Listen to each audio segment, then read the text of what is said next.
What personality type fits best into project management?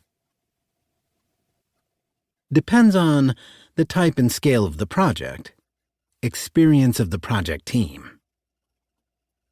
Understanding personality types. There are a large number of models used to describe personalities. One of the most prevalent is the Myers-Briggs Type Indicator, MBTI. One of its factors describes a spectrum between introversion and extroversion. Projects are about people and teams, so good project leaders tend to be at least somewhat extroverted. Introverted project managers may find their projects wandering out of control because they are insufficiently engaged with the people responsible for the work.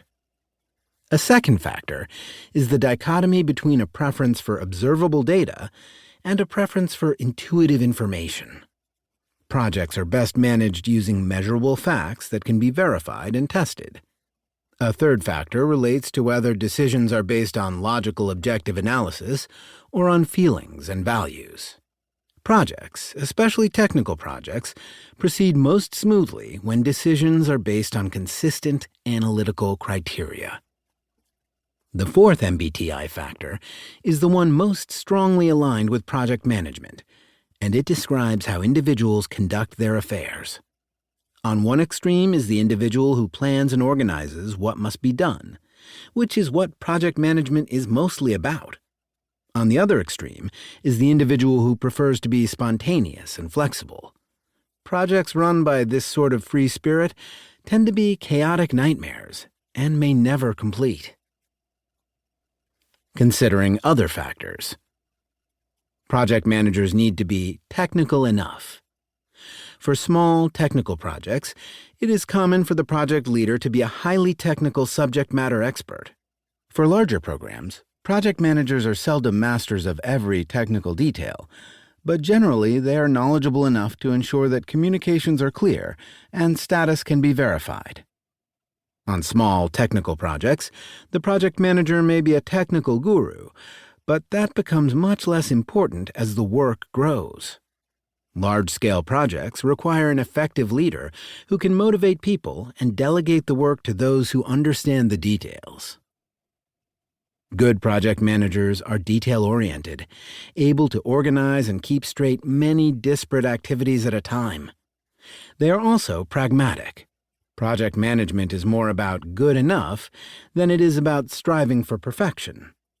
All of this relates to delivering business value, understanding the trade-offs between time, scope, and cost, while delivering the expected value of the project to the organization. Finally, good project managers are upbeat and optimistic.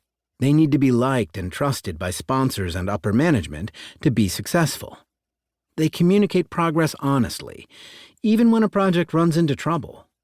Retaining the confidence of your stakeholders in times of trouble also requires communicating credible strategies for recovery. Effective leaders meet challenges with an assumption that there is a solution.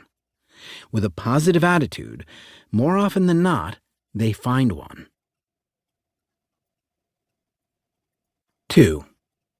What are the habits of successful project managers?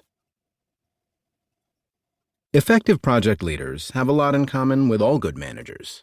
In particular, good project managers are people-oriented and quickly establish effective working relationships with their team members. Defining your working style. One of the biggest differences between a project manager and an individual contributor is time fragmentation. People who lead projects must be willing to deal with frequent interruptions. Project problems, requests, and other imperatives never wait for you to become unbusy, so you need to learn how to drop whatever you are doing, good-naturedly, and refocus your attention.